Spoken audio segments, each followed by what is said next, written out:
এরকম সুতা দিয়ে হাত মাপে। সুতা দিয়ে হাত মাইপা বলে যে আপনার জিনের সমস্যা আছে। गजब बेइज्जती है। এই ভিডিও দেখার পরে যদি আপনি না বুঝেন যে আসল কবিরাজকে রাকি কে, তাহলে ओ भाई, मारो मुझे, मारो मारो मुझे, मारो मारो। তো যাই হোক, বাংলাদেশে প্রচলিত কবিরাজি চিকিৎসা এবং রাকিদের চিকিৎসা আপনি কিভাবে বুঝবেন যে একজন সঠিক রাকি কাছে আমি যাচ্ছি এবং আমি কি কোনো কবিরাজের কাছে যাচ্ছি কি না, বা সে কিভাবে একজন কবিরাজ, হ্যাঁ, এটা আপনি নিজেই ধরতে পারবেন ইনশাল্লাহ যদি এই ভিডিওটা একটু মনোযোগ সহকারে দেখেন। अभी मजा आएगा ना भिड़ो। অনেক তো ভিডিও দেখেন, ঠিক আছে, এটা একটু দেখেন, এটা আপনার কাজে আসবে আশা করি। তো অধিকাংশ ক্ষেত্রে যারা কবিরাজ এরা হচ্ছে পেশেন্টের নাম চাইবে, পেশেন্টের পিতার নাম, পেশেন্টের মাতার নাম জানতে চাইবে। কেমন? তো এরা মূলত নাম জানতে চায় কেন?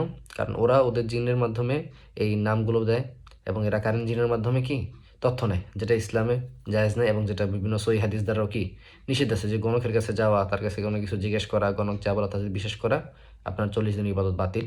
এই হাদিসগুলো আপনার পড়লে বুঝতে পারবেন। তো এই হচ্ছে একটা সবচেয়ে বড় ধারণা যে কবিরাজরা আপনার নাম, পিতার নাম, মাতার নাম জানতে চাইবে। যেই হুজুর আপনার থেকে আপনার পেশেন্টের পিতার নাম, মাতার নাম জানতে চাইবে, বুঝবেন যে ও পাক্কা কবিরাজ। হইতে পারে ও মসজিদের বড় ইমাম সাহেব, খতিব, মুহতামিম যাই হোক, ও কবিরাজি করে, ও জিনের মাধ্যমে চিকিৎসা করে। বুঝতে পারছেন? এটা সবসময় মনে রাখবেন। দ্বিতীয়ত, আপনার থেকে ছবি চাইবে। বলবো যে পেশেন্টের ছবি লাগবে, ছবি দিতে হবে, এগুলো মাথায় রাখবে। তারপর হচ্ছে পেশেন্টের ব্যবহার করা জিনিসপত্র চাইতে পারে, চিরুনি, চুল, জামা কাপড়ের টুকরো, হ্যাঁ, এগুলো চাইতে পারে। তারপর হচ্ছে এই যে প্রথমে যেটা বলছিলাম যে এরা সুতা দিয়ে মাপে, কেমন, সুতা দিয়ে এভাবে মাপে বা কাইতন দিয়ে মাপে, মাইপা দেখবে যে হাতে আঙ্গুল কি বড় ছোট আছে, তারপর বলবে যে এই সমস্যা আছে, সেই সমস্যা আছে। এভাবে আপনাকে ইমান হরণ তো করবে, পাশাপাশি কুফরি চিকিৎসা দিয়ে দিবে। আরে সঠিক বলেছেন, আপনার বুদ্ধি ভালো। তারপর হচ্ছে যে বলবে যে জিন বলছে যে ভোগ দেওয়া লাগবে 10 কেজি গরুর মাংস, ওই 3 রাস্তার মোড়ে দিয়ে আসতে হবে, পিছনে তাকানো যাবে না, এটা দিয়ে রেখে আসতে হবে, গরুর মাংস রেখে আসতে হবে অমুক জায়গায়। হ্যাঁ, এই একটা বিষয়। তারপর হচ্ছে যে আপনাকে বলবে 7 নদীর পানি লাগবে, 7 পুকুরের পানি লাগবে, এই সমস্ত বিষয়গুলো বলবে। আবার বলবে পেশেন্ট সুস্থ হওয়ার জন্য কি কালো মুরগি দিয়ে গোসল করতে হবে। কি মুরগি? কালো মুরগি দিয়ে গোসল করতে হবে। এটা আমাদের অনেক বাস্তব, আমাদের অনেক প্রমাণ আছে, পেশেন্ট আছে, এটা আমরা দেখছি, তারা এটা খুব বেশি দেয়। তারপর হচ্ছে অধিকাংশ ক্ষেত্রে আবার দেয় যে হরিণের চামড়া লাগবে, হ্যাঁ, হরিণের চামড়া লাগবে, বিভিন্ন প্রাণীর দাঁত লাগবে, হাড় লাগবে, হ্যাঁ, এই সমস্ত কথাগুলো বলে। তারপরে আরও বড় নিকৃষ্ট কিছু মিথ্যা কথা হচ্ছে জিনকে বোতলে ভরে ফেলছে, জিনকে জবাই করে ফেলছে, হত্যা করে ফেলছে। তো বাংলাদেশের হুজুরা যেই পরিমাণ জিন জবাই করতেছে, আমার মনে হয় না আগামী 2-3 বছরে কোনো জিন মানে জীবিত থাকবো আর কি। তাপ সারা সব কিছু জবাই করে ফেলতেছে, কিন্তু তারপরেও তো পেশেন্টের সমস্যা কাটে না। তারা যে কি জবাই করে তারাই ভালো জানে।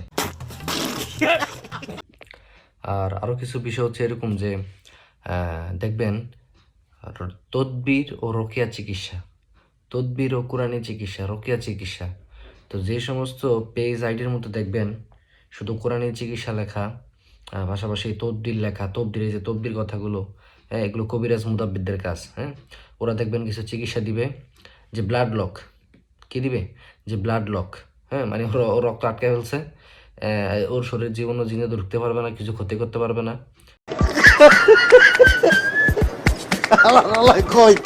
হ্যাঁ, এই সমস্ত কথাগুলো বলবে। ওরা সামনে কিছু রাখবে, রেখে ছুরি টুরি নিবে, ওরা কোরআনের আয়াতও পড়বে, আবার ছুরি দিয়ে এভাবে কোবাবে, হ্যাঁ, এভাবে কাটবে। তো এই সমস্ত চিকিৎসাগুলো সম্পূর্ণই ধোঁকা, ওরা রোকেয়া করায় না।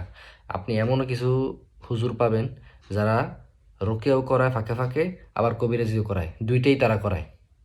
এই বিষয়টা সবচেয়ে বেশি ঘটতেছে। হ্যাঁ, আর যারা আগে কবিরাজ ছিল এরা এখন কবিরাজিও করে আবার রোকেয়া করে, মিক্স করে। না না, এই মিক্স করলে হবে না। আপনি সঠিকভাবে রোকেয়া করাইলে করান, আনাইলে আপনি কবিরাজি জগতে করান, কিন্তু দুইটাকে একসাথে সমন্বয় করে মানুষের আপনি কবিরাজি লাইনের চিকিৎসা আপনি রোকেয়া নামে প্রচার করে দিবেন, এটা তো হয় না। এই বিষয় থেকে প্রচারিত মানে আপনি দূরে থাকবেন। এটা অনেকগুলো পেজ পাবেন, আমি অনেকজনের সাথে কথা কম বেশ বলছিলাম, ওরা দেখলাম যে ওরা ওদের জায়গা থেকে নড়বে না, ওরা কবিরাজিও করাবে, রোকেও করাবে। বুঝতে পারছেন? তো এই বিষয়ে অবশ্যই সতর্ক থাকবেন। তারপর হচ্ছে আপনাকে আরও দিয়ে এরকম ট্রিটমেন্ট দিবে যে কাগজের মধ্যে লাল কালি দিয়ে, কাগজের মধ্যে বলবে যে এটারে আগুন দিয়ে জ্বালাইতে, পেশেন্ট এটা ধূপ নিবে, ধূপ নিঃশ্বাস নিবে আর কি, হ্যাঁ, এগুলো বলবে।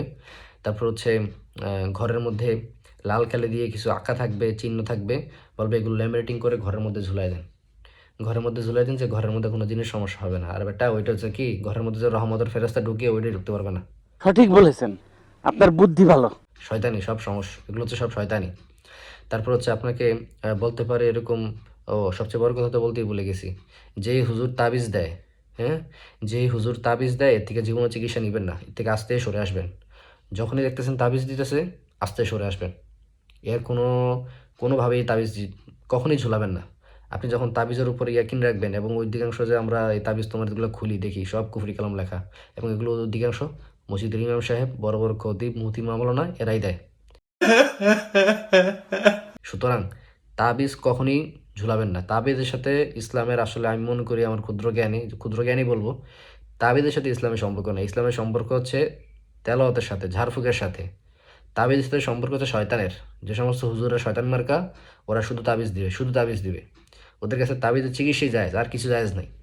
তো যাক, ওই সব মূর্খদের সাথে কথা বলার কোনো মন মানসিকতা নাই। ওরা সারা জীবন বলতে থাকুক এই চিকিৎসা আপনারা নিয়েন না, এটা আপনাদের কাছে পরামর্শ থাকবে। আর যিনি রাখি হবে, উনি আপনার থেকে এই যে এইসব কথাগুলো যে বললাম, এর মধ্যে কোনো ট্রিটমেন্ট রাখি করাবে না, বুঝতে পারছেন? আপনি সরাসরি রাখি সেন্টারে যাবেন, আপনার সমস্যার কথা তাকে খুলে বলবেন, ও বুঝবে।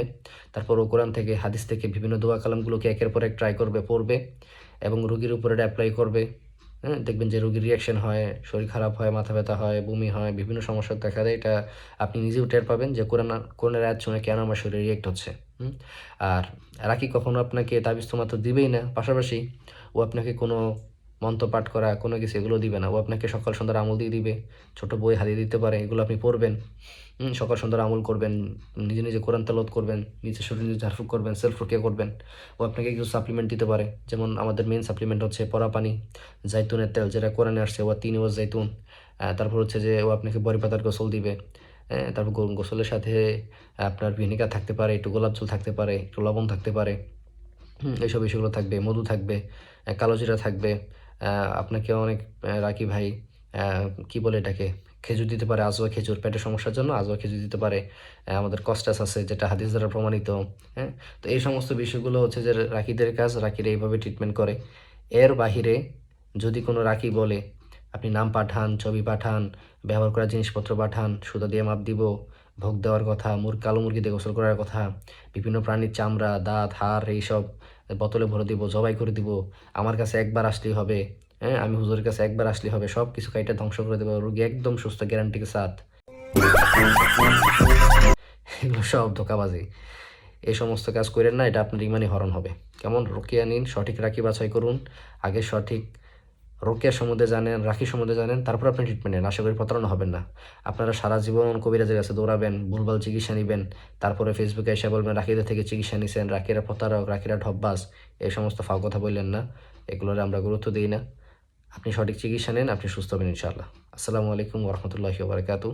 আর অবশ্যই ভিডিওটি শেয়ার করে দেন, জনকল্যাণে অনেক উপকার আসবে। আসসালামু আলাইকুম।